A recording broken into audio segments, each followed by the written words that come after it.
Didn't anybody tell you?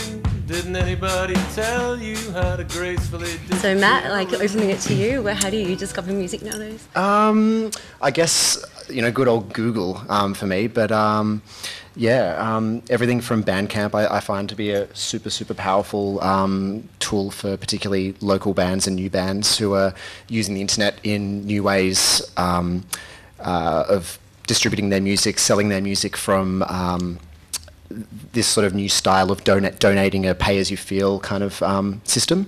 So I find Bandcamp personally to be a really, really good vehicle, really simple, really user-friendly. Kind of reminds me of what MySpace used to be like before. Shit hit the fan with that old guy. But everyone gives MySpace a really hard time, I think, and. While I think, perhaps we're used to having it there, so it might be a bit of a dated platform. It's still quite good. A lot of people use it. It's one of the most popular platforms in Australia still. It's in the top 10. Because I think the interesting thing is when MySpace started, it was quite revolutionary in that you were able to connect with people that you hadn't been able to before. Facebook's great as well with presenting your band as a brand online, so you can look at the way that the page is set out. You can sort of understand the functionality as a means to further promote your band, and it works quite differently in comparison to MySpace. So I think MySpace still has a relevance in that you can still connect with individual users through messaging, that sort of thing, whereas you can't on Facebook, which a lot of users find quite frustrating. And I think the point of today's discussion is to sort of understand where your band can live online and how you can access different audiences through these different platforms, and understand how they all work very, very differently. It's great to have Matt here because he's in a band himself and he can give us an understanding of the time taken and the process taken to keep these things running.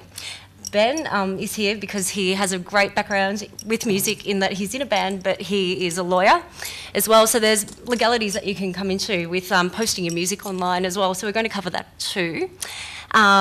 Next, I suppose the next sort of topic is promotion. We sort of wanted to think about where do we go to discover music. A lot of people have come to me and talk about YouTube still. The music video being a really important part of discovering music. So obviously all these platforms have very, very different functionality. You can communicate with your users or you can just push messages out that you'd like to. I'd like to cover YouTube, Facebook and Twitter today being probably the most popular ones. MySpace that we've touched on already, I think it's well worth keeping that in your social media mix if you indeed have the time to keep on updating it. It's great for lifting your profile and making sure that your band comes up in search results on Google as well. But yeah, like in terms of promotion, I think approaching online media as part of your PR strategy is also a great thing to consider doing. The great thing obviously about online is it doesn't come down to so much your network of who you know, and there's many channels that you can in fact target with your press releases and with bits of information in order to promote gigs or promote what you're doing and promote your brand. There's so many possibilities to get your stuff out there. I mean, no one suffers for not having the opportunity to be heard, but it's having your voice heard above the clamour that's really, really difficult, and I'm sure most of you would agree with that. You've got, I mean, I'm in a band, I've got MySpace, Facebook, Bandcamp, Reverb Nation, other ones that I've not even really heard of that somehow, Last FM, I don't even know what they are. The only thing they've got in common is that they have very few plays. But is it better to have 6 of these things, or is it better to have one and focus on that? Because that's something you said, Matt. I guess, well, I come from a publicity background myself. I worked at Shiny Entertainment, a publicity company, for about 4 years. So I've kind of got this bit of a publicity kind of thing running through my blood, particularly with the way I sort of do my dealings with my personal musical project. So I guess the first step with any sort of social networking or musical project, if you're in a managerial sort of position, is what your underlying purpose is. Like, what do you want to get out of using social networks? Do you want to have it something just as simple as a platform to have your music heard? Do you want to set up a full sort of publicity campaign, which is very, very super doable without a publicist? Sorry, publicists. With all of these different networks, and if you can work out the ways to utilize each specific network, be it YouTube, Twitter, Facebook, MySpace, Bandcamp, they've all kind of got a very specific thing you can use to really get the full potential out of each network. Also, sorry to interject, but the great thing about having a lot of coverage on many different networks is as well that you're spreading your brand name, you're increasing the links to whatever the foundation of your web presence is, whether you choose to use your Facebook page as the foundation or whether you have a website. So the more links that you have to your main presence, the higher you get in Google search results. So it can be worthwhile spreading yourself quite thin across the web, at least having an anchor in a couple of social platforms. I did want to ask you as well, Matt, do you guys have a formal plan that you refer to, that you constantly update, or do you have weekly meetings with your band members about what you're going to do online? How do you manage that process? Nothing quite as formal as weekly meetings, but yeah, I mean, so yeah, my sort of role, I guess, with Rat Race Possum would be, I do all the managerial side of things, the booking side of things, the publicity side of things, and yeah, I mean, with my sort of publicity background, as I'm sure publicists would know, it's pretty integral to have a plan and a set of goals and a timeline set up for whatever campaign you're working on, whether it be an album release and a tour, working out the optimal times to announce tours and release records, working with media and to make sure that you can secure whatever media spots you need with enough time. So whether that be stories with street press or radio interviews.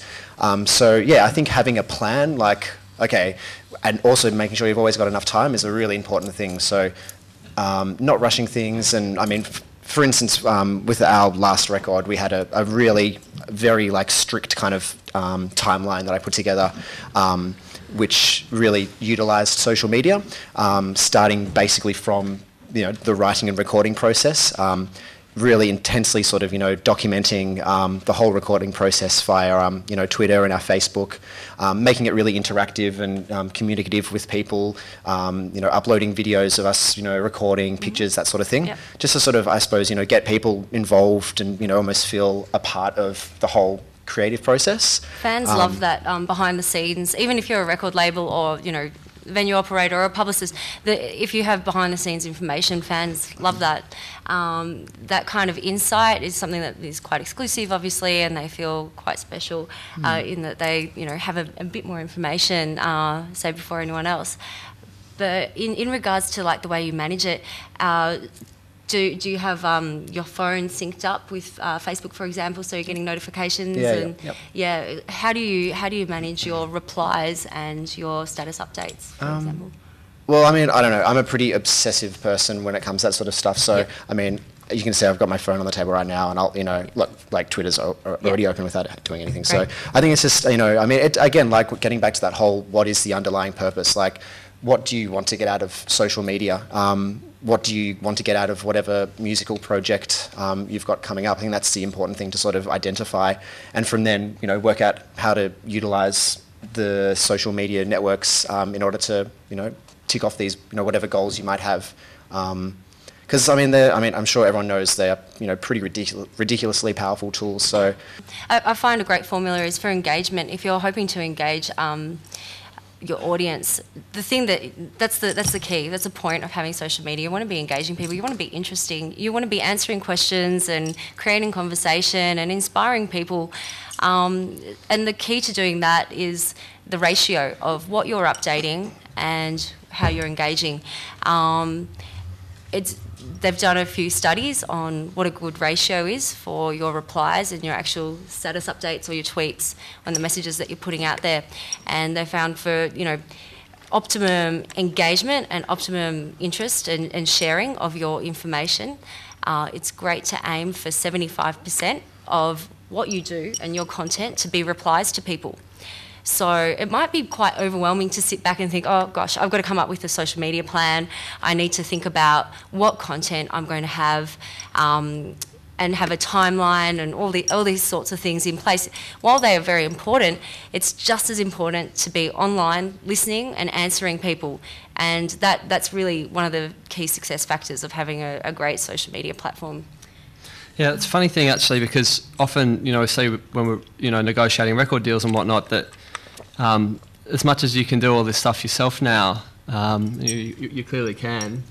Publicists are in high demand. I don't know if you guys would verify that, but and everyone's becoming a publicist. That's what I notice as well. And in fact, a lot of in negotiating, record deals or licensing deals, a lot of the argument ends up being about marketing spend. So it's funny in a sense that whilst we have these increased capabilities in our hands, people often want someone else to do it, either because it is a lot of work to do all this. It can just get too overwhelming because there's so many options for And different... if you don't have time to manage them all, just don't do it. It's better to have something that you're doing well, or just don't do it at all. Just to move on to wrap up that sort of section, we've got social networks such as Facebook and Twitter. We've got online media such as SoundCloud, Bandcamp. SoundCloud as well, while I'm on the topic, it's good to note that they've also just launched Cloud Killers, which is their own publicity site, well worth looking into. So it's 100% free, according to what I've read so far, and they help you, get your press kit out there and that sort of thing. So it's worth looking into. So apart from social networking, online media, and we also have these crowdfunding sites. So that's a huge mix that you could potentially have online, and it can be quite overwhelming, and there's a lot of things that you need to keep track of and updating. And then if you've got a band of 3 or 4 or 5 people that you're trying to coordinate and give passwords to so they can access and also update, it can be quite overwhelming. I came across a great program that may help you if you're in this situation where you're feeling a little bit overwhelmed about keeping track of everything, called OneSheet, that aggregates all your feeds together. That it's particularly targeted to musicians and music sites, so that could be well worth looking out for. So you can pop in all your logins and it just aggregates all your feeds. So you've got it all in one place, and you might choose to dedicate, half an hour a day to updating everything or scheduling messaging. Would you say that half an hour is sort of what you've been doing?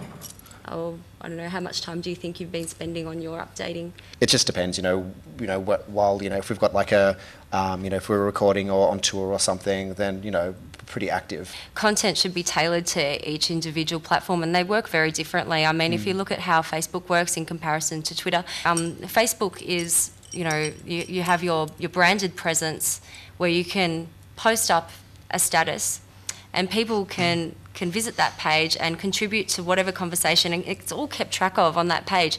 Whereas Twitter is really different. People are expecting constant updates and that sort of thing, and it's quite hard to follow conversation as it is on Facebook. Whereas on Facebook you can really have a whole discussion there. And on Twitter, it's more about updating and interesting tidbits, perhaps linking to things and talking about what inspires you, and just sort of off the cuff, last minute sort of updates to make people feel included. Or you might be last minute tickets going, we're selling out, really quickly. Just all that sort of up to date information is great to push through Twitter. So, yeah, it's about understanding the platforms that you wish to use and being a little bit strategic about what content you want to put out there. When you're creating content, it's really great to be aware of your brand. So think about, who are we targeting? What does my brand stand for? And what image you'd like to project. I mean, on all of these networks, you have a limited way of actually branding it with imagery and design, but also your tone and what you post is part of your brand. This is a really important part of having a music brand out there. We might think that, oh yeah, I'm just a really fun kind of eclectic kind of electronic band or whatever, and I've got my audience know my sense of humour, and you kind of have that familiarity, and you might become quite close to the people that are posting regularly on your site. However, there's people that stumble across you. There's new audiences. You have a different audience as well. You have many different audiences that you have to be aware of. And I think the distinction of your brand and your personal stuff that you have out there is really important. There was one example that I came across at the start of the year. There was, on Twitter, a guy had tweeted to his friends saying, I'm not exactly right here, but it's a Family Guy quote. He said, we're going to be going to Hollywood and digging up Marilyn Monroe's bones. And then his second tweet was, hey, Sarah, I'm in America. We should meet up and let's destroy America, meaning let's party in America. He was from the UK. He was flying over. Sure enough, he sent these tweets out, and he's been stopped at customs, and he's actually been banned from the country because of these tweets that he put out there. So I think that example is a really, really good example of, you know, be very mindful of what you're posting out there, even if it's on your personal profiles. People can come across it. So your brand's really important online, and it's really good to be mindful of what image you want to present at all times. Maybe I can just jump in here just from a legal perspective as well. You know, we're in this sort of unusual position, you know, in this day and age, in that everyone in this room and indeed everywhere has the opportunity of publishing to a massive audience, which used to be the exclusive domain of, obviously, you know, publishers, newspapers, magazines and the like. So that's actually quite frightening, because what you publish online is a publication for the purposes of defamation law, copyright law. So the innocuous little things that you think you're posting on your page, a Facebook page is not a private page, it's a public page. You don't own your Facebook page. Facebook owns your Facebook page, and whatever you put on there, I mean, I'm not telling you anything you don't know, but it can go crazy very quickly. There's been plenty of people who've ended up being the butt of jokes as a result of what they've posted on their Facebook page. So it is also something to be careful of, I think. Absolutely. Also, in regards to content, something that you may wish to consider that Facebook has enabled in the most recent years with their Facebook fan pages is the ability to leverage your pre-existing relationships. I mean, you might send out a press kit or your press release to certain publications. You might be organising a gig at a particular venue. Use these relationships online. So, you know, get on your Facebook and then tweet at the SB and say, can't wait to play at the front bar tonight. Or, you know, you've just had put an ad in Beat, or you may have had like a little section written up on you. You know, maybe if you've got a good relationship there, you can Facebook or tweet at Beat saying, you know, thanks and special feature in Beat magazine. And, you know, Facebook allows you now to have the @ symbol at the beginning of a name so that you can link to them, and then, you know, your brand or your band is shown on their wall, and therefore your audience is once again extended. So it's about understanding the functionality to use it to the maximum potential that you can. Yeah, the other thing about functionality, I mean, I remember, you know, in a previous band getting terrible reviews at one point, and they would always come up. It was so annoying because they'd come up, if you Googled the band's name, that would be the first thing to come up. I hated it. But then I realised that if I post the good reviews everywhere, I didn't understand at that time how it worked, but they'd eventually start popping, they'd make their way up to the top. I didn't really know how it worked. I still don't really know how it works, but I still, just to be sure, just post any good review everywhere, and I think that's quite a good strategy. Yes, without wanting to bore you all, because it is a pretty dry topic, that's SEO that Ben's talking about, so search engine optimization. It's really important. That's a linking strategy, so having lots of links that link to, what you want people to see about your brand is important. But nowadays, we've got social search coming through, so you've got Google+, and search isn't just being indexed on keywords anymore, it's being indexed on social behaviours, what your friend's doing. So what Google shows to you in your search results, it will be based on your social circle, pretty much. So the more social networks that you have in your mix, it's a good thing. It is a good thing if you have the time to look after them. So yes. What's next? Attracting your audience. We wanted to talk about how to find your audience and how to sort of target them online. Because we're dealing with music industry, social media, there's particular sites that you can go to that specifically cater to different genres, and they have, you know, very dedicated audiences that you can tap into. So when you're looking at where do I post, how do I approach my social media presence, and what should I be doing? You may wish to look at, where are the people who like my music living online? What do I read? You know, what am I interested in? You might be reading, you know, a particular punk or, I don't know, rock and roll website that, or metal or whatever it is that really caters to the music you love and that you're into. So it's good to have a good relationship, or at least a profile set up on these sites if your brand is somewhat genre specific. But apart from being genre specific, your audience is key to your social media presence, and regardless of what your mix is, you may only have like 2 networks set up. The most important thing you could be doing is also analysing the insights. So whatever is happening online, you should be paying very close attention to it. If you've got Bandcamp as a sort of position where your music is, you can really work out quite easily and quickly where some of your, where you should be, putting attention onto, specific In websites. your recommendation, would you say Bandcamp is one of the better sites that you've been using that's been able to profile you and you guys as artists? Yeah, I just love its functionality. It's really, it's really simple and just, it's kind of, in my sort of opinion, for what I personally need from, online distribution of my music, pretty much perfect. I love the whole functionality of the pay what you want, the option for a free download, but you need to supply your email address, which is obviously amazing for building up a database. Just those little things are just really, really useful, and can be, you can really use them quite well to build a database of emails. Yeah. It's a good way to prioritise, what networks you're going to be spending your time on if they have great functionality, but also analytics. It's really important. It's an important part of what you do online. So if you're paying attention to your analytics, it can help you create content as well, so you can understand what people are replying to and what they're sharing. Sharing is a huge thing. I mean, if you can understand what people are, sending to their friends from your page, then okay, this kind of content is obviously a winner, and it's getting my words out there and getting my brand out there. So that's really important. I agree. I think Bandcamp is just ingenious, and I honestly have people once a month, someone comes to see us and says, "I've got this brilliant idea. I want to create a website where people can put their music up and other people can buy it, and I'm just going to take 40% off any sales." And I have to say, have you seen Bandcamp? Because Bandcamp do that almost for free. Yeah. I think Bandcamp only really kicks in once you really start making good money. So it is a brilliant tool, but most importantly, it gives the band the ability to do what was previously something that could only be done by people with a lot of money, and that's distribute their music.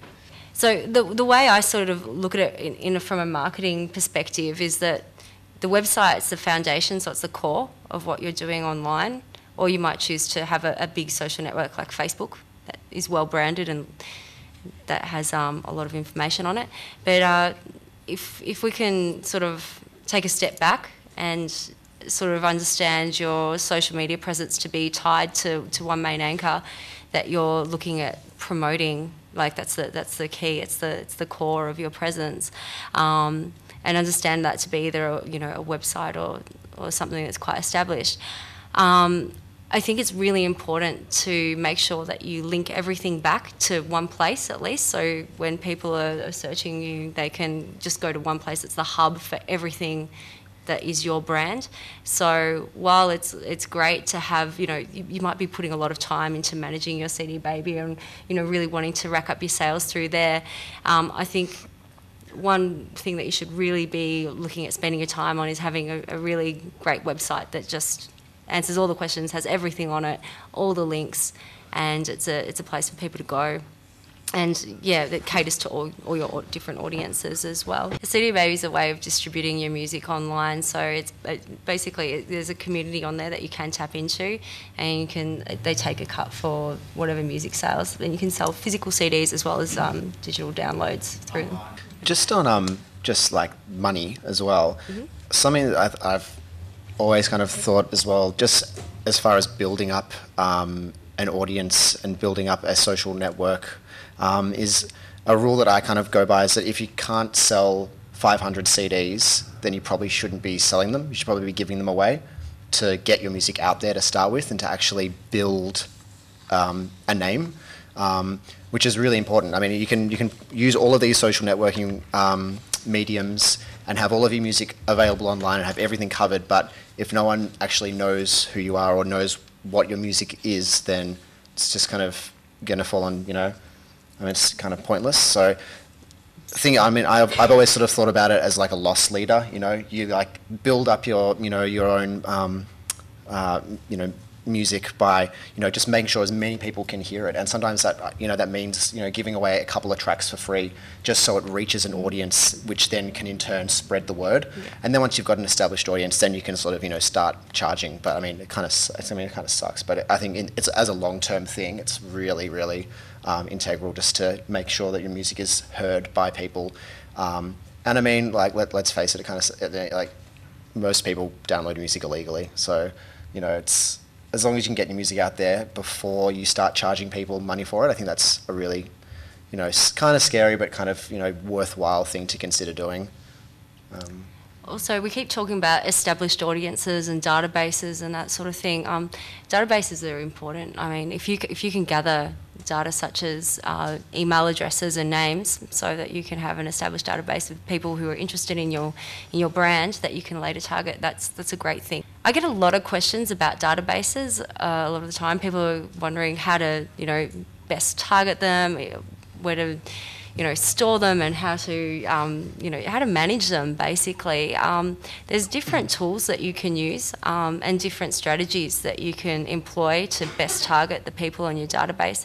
The one thing to remember is that these people are your fans, and they're interested in your brand, so they are to be communicated with in a way that you're obviously not going to inundate them with information, but you're going to keep them up to date. The good ones are, there's a couple of great free mail ones, or not free, but they're quite well priced mailer programs that you can look at putting your database into that allow you to target people who are differently inclined, or you might have them in separate groups and that sort of thing.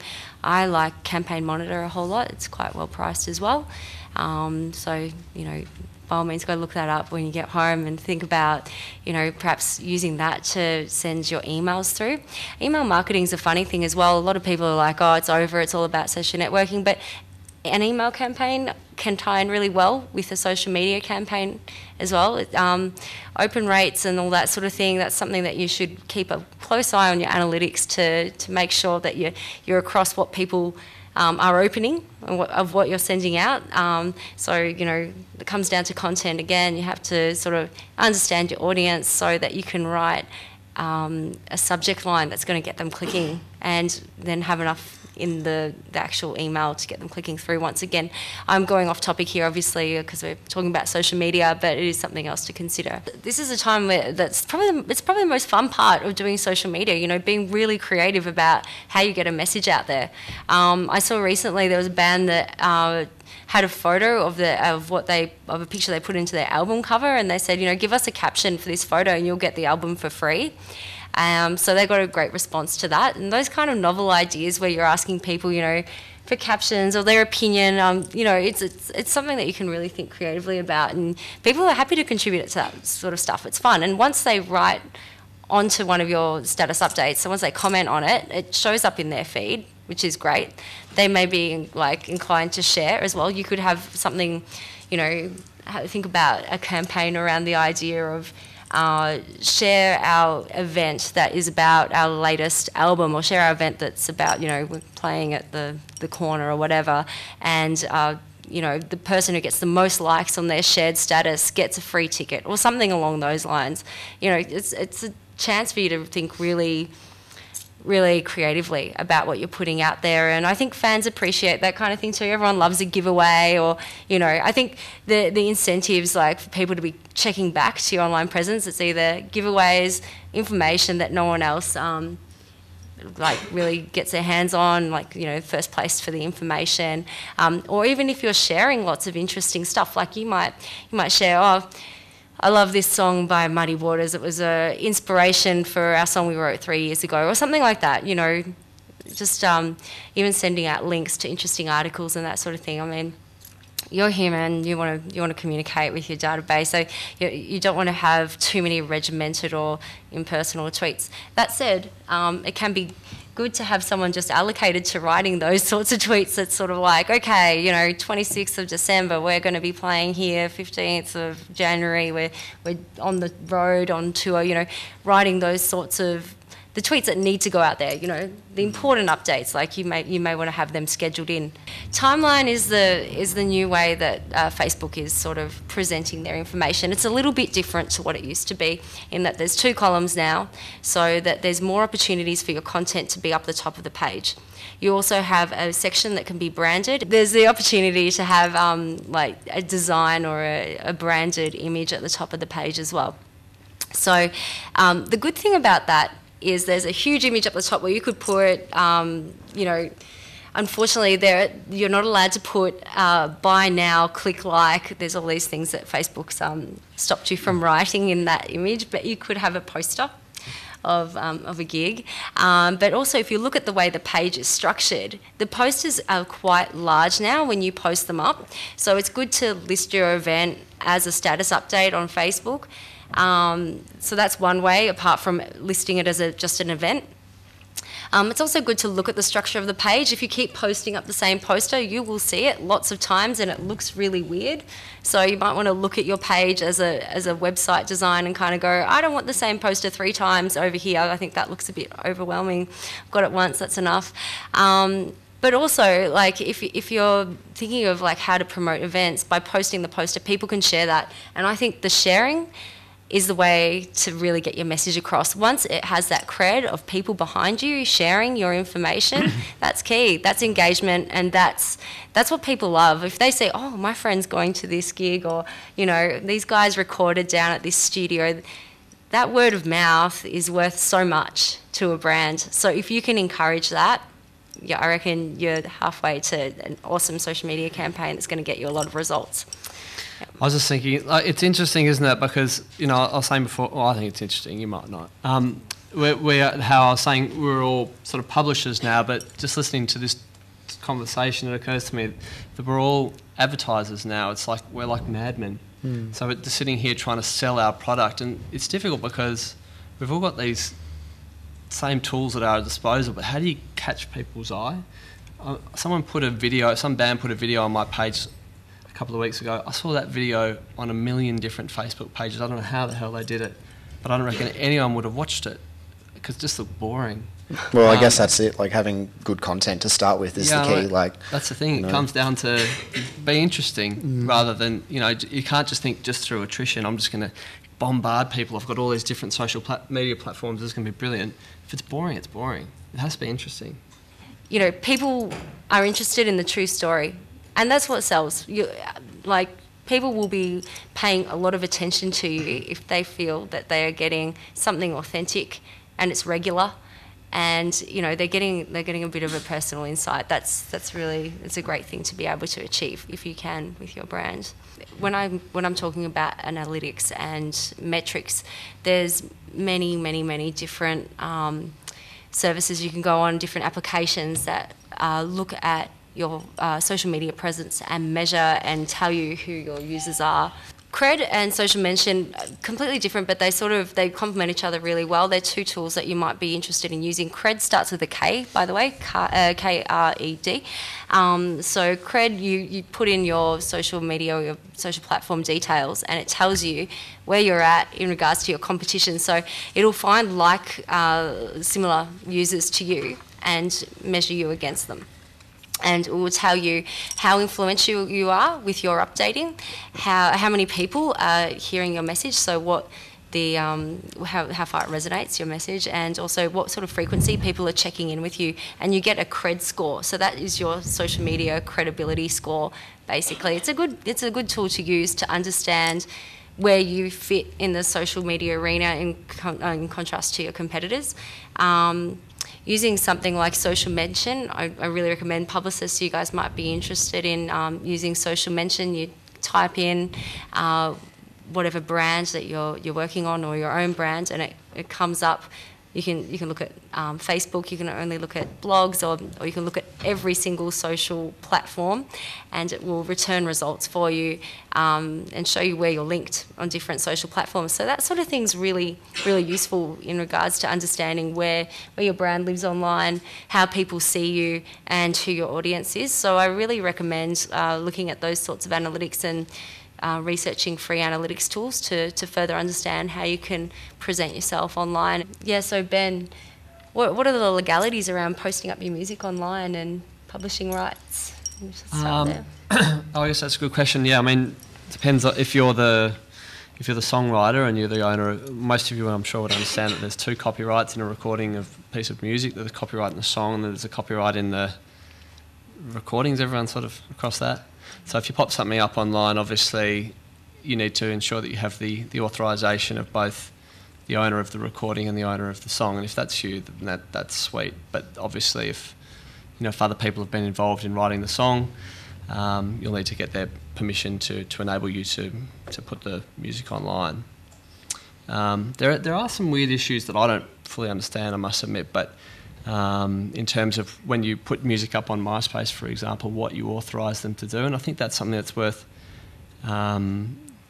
reading closely. I mean, if anyone, I don't think anyone has ever read the MySpace terms and conditions, even the people who wrote it.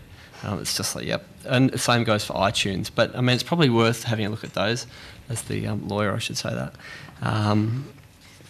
Yeah.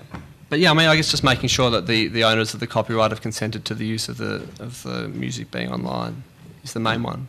How does it work with sampling these days? Is it still, has it changed at all? Because, No, it hasn't changed. The copyright law hasn't changed despite what's been happening. It's still illegal, if you want to release something, you still need clearance. And I mean, that's certainly one area where, you can't get away with it still. It would still take the Avalanches a year and a half to check every sample on Since I Left You, and there's numerous other examples of that. It's sort of just online is, often described as the Wild West for the law, not just copyright as well, but all forms of law. I mean, how do you explain the Herald Sun's comment section underneath the story? It's all defamatory, and if the Herald Sun were writing it, they'd be sued. But because Anonymous from Narry Warren wrote it, they get away with it. It doesn't make sense. It's still published, still read, damage still done. Anyway, getting off track. Did you want to touch on sync licensing? Sync licenses. Yep.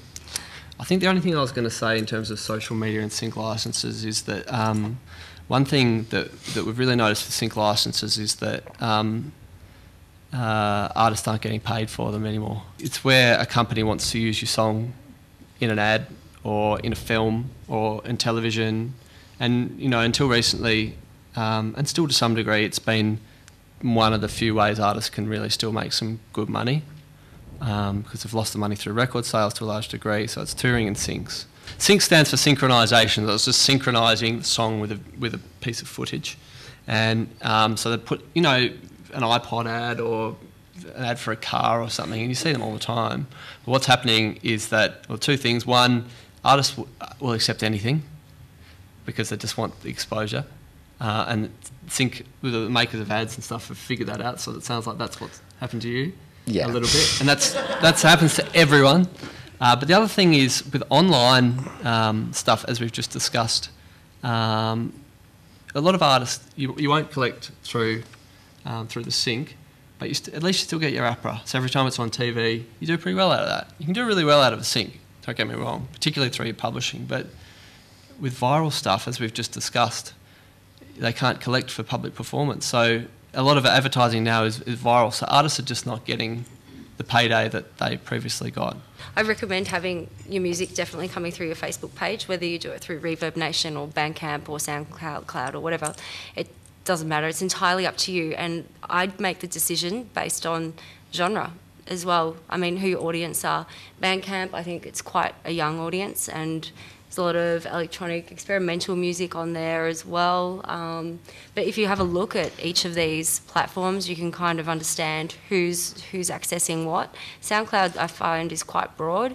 I like Bandcamp's functionality probably the best. I don't mind SoundCloud's either, but I'm not sure how they're going to sync with the new Facebook timeline, because that was only revealed for brands. It's coming in for April 1st.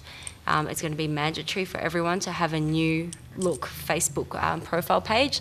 So it's going to mean a few changes for if you're syncing apps and, you know, feeding through your Bandcamp details, but it will be easy. I mean, it won't be that different, I don't imagine.